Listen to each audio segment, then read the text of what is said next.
Toronto spends over $33K to put the city branding on free crack pipes and drug use kits. So they have a department. Yeah, I'm like becoming an anarchist. This is making me crazy. Well, this is what I'm saying, though, and this is kind of what I was saying with like the drug stuff and the homeless stuff, where I know you're saying you're for, but I think the thing that people don't realize is a lot of times, even with the drug stuff, people always go, well, it helps. It's like, but they never factor in the the deterrent for future. It's like, the truth is, if you have a ton of drug addicts, there isn't a ton that works. Like you're talking about this works better and this works better, and what you're talking about is negligible differences, right? Yeah, it's really hard to get people off drugs. And I know they're doing this is a safety. What you can do is make it harder for when a new generation looks at it. You know, if you're younger now and you look at it, you go, "Oh, it sucks to be a fucking homeless drug addict." Sure, you're less likely to do it. So the same as border stuff. Like a lot of it is, crime. Even a lot of it is not just like justice for that person. A lot of it is like. So the next guy's like, okay, if I do that, I could potentially fucking go away for life, right? Yeah. So when you're talking about, ideally when something you don't want in society, you kind of want to make it at least like a pain in the ass to do. Right. But I guess the other side of it is they go, well, if we give them needles, then our hospitals aren't filled with people who are just getting these like, gangrene from using like a bad needle. Well, a lot of it is to stop the spread of AIDS. Or whatever, that too. Well, that's like a huge part of it, right? Yeah, so that they don't want it to spread AIDS. So that makes sense, right? But the problem is, this is the thing though.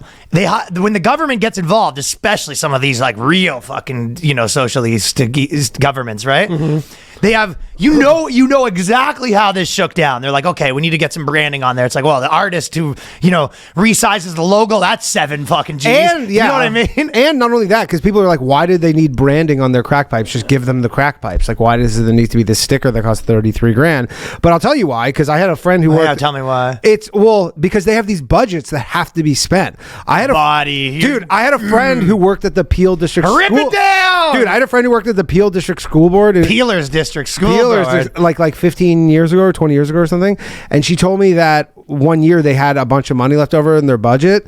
And they got, she's like, we had so much money left over that had to be spent, because if you don't spend it, then the next year they go, oh, we're reducing your budget. Well, yeah, I know that. You don't need it, right? So then they spent $12,000 on chocolate business cards. Everybody got chocolate business cards for $12,000 because they go, "You grinding my gears here, pal." Dude, it's not even like we're like, well, we have business cards, so we can't just buy more business cards. You can only give them, but what if you could eat the business cards? My fucking skin crawl. They're like literally edible business cards. Dude, this shit, as like someone that tries to run things pretty efficiently in my own life, and I'm always kind of looking at how to,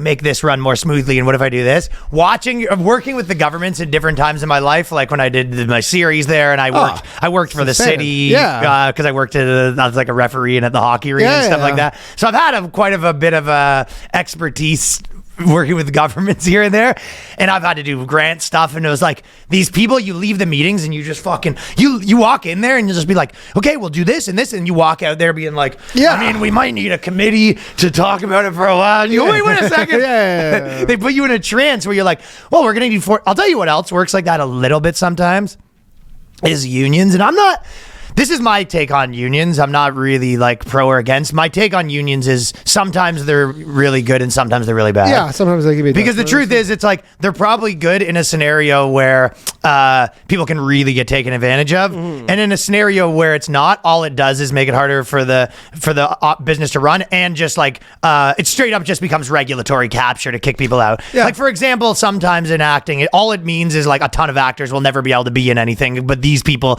go from making $70,000 to making $120,000 for sure. And you get health benefits, but again, it's just like it's still only like the top, like for acting specifically, it's like the top 10% get health benefits. Yeah, I think those are the unions I probably don't like, where it's not about normal people. But there's ones where it's like bad working conditions where you go, hey, I work in this factory and I'm like inhaling this crazy shit because we don't have a union. But that's what I mean. I think the ones that kind of affect like normal people and jobs that a lot of people have but ones that are about like you're like so lucky to get this job. Yeah, it's like those ones end up just causing more harm than they're good. And because I'm doing like these theaters for the tour, like the Toronto one, for example, it's like everything has to be a union guy, right? So I was like, hey, I think I want to play like a video before, and they were like, oh, we got to get the video guy, and that's another union guy. Goes, hey, wake up the video guy! He's sleeping right now. Hey, Johnny! So a video guy, they're like, that guy's like $800, right? And then they're like, And then so they quoted me like $2,500 to play a video, and I was just like, okay, what if I just bring my thing and hook it up to the screen, and my guy will do it? And they're like, oh, that's gonna get the ire of the old union reps. Yeah, we're not gonna be able to do that. We'll be in a lot of trouble, buddy. I'm telling you, every little thing. You're just like, okay, I'm gonna want intro music when we walk up. I'm sending my thing. They're like, oh, the intro music guy. Oh, is that gonna be an MP3? Oh, that's a whole different union. Ooh, yeah, they tacked on a big fee on MP3s back in 2015. So it actually does. What if I bring you a CD? You go, we don't do that anymore, but that would have been cheaper. Yeah. You tell these people at the theater, you're like, I think I'm gonna do a meet and greet. They go, the fucking heads almost explode. They go, I might be 50. We need 15 security guards, and those guys are fucking 15 on no apiece. So. Guys, the fact got to get greased, man. When you go, hey, you have a big screen there, and I want to put a video on, and you're up to $3,000. You go, okay, well, this one's fucking out of control. Yeah, you got to bring your own projector and just like from like one of those Pico. Well, that's what no, but you can't though. Union rules, buddy. Yeah, if I say that, I'll shut it down, shut it down. Dude, I'm gonna have some guy with some union guy's gonna show up with like a mafia outfit, and he's gonna come with a club and just smash my projector, smash my vocal cords. He's like, hey, funny man, I hear you're trying to put your own projector on the screen. Yeah. Hey, boy, trying to take food out of my kid's mouth, huh? But it's a comedy union, so they're all kind of like, or it's the theater union, so they're all just like, hey, boy, this guy thinks he can just put his own projector on the screen. What do we think, boys? They're all snapping.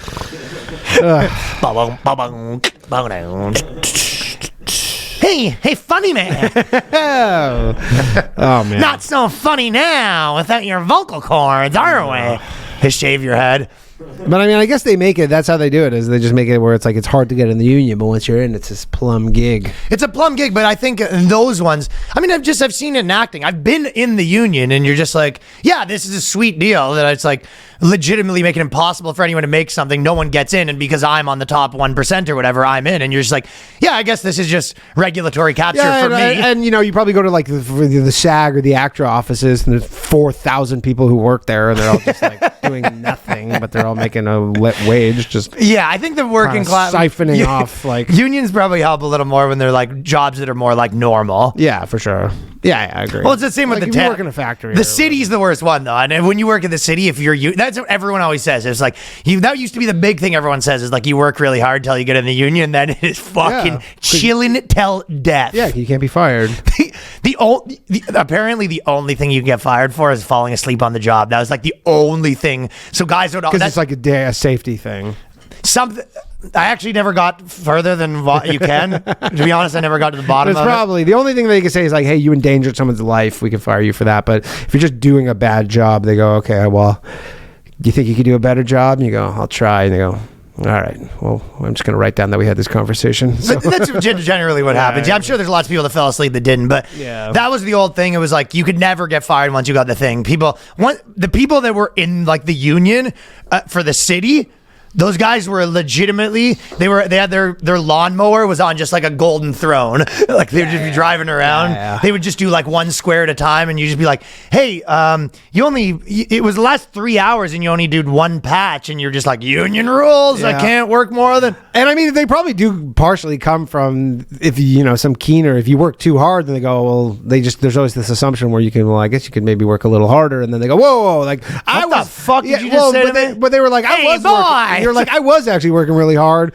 Don't try and like milk every drop out of me. So then they go, okay, well now I'm gonna have to work less hard because you kind of took advantage of me because I was working hard, and then you were trying to make me work harder. And I go, so now I'm working less hard, and that's the new baseline is just less than originally. Sure. Yeah. So if I said I wanted to put a laser pointer at the screen at my shows, that would be $50,000.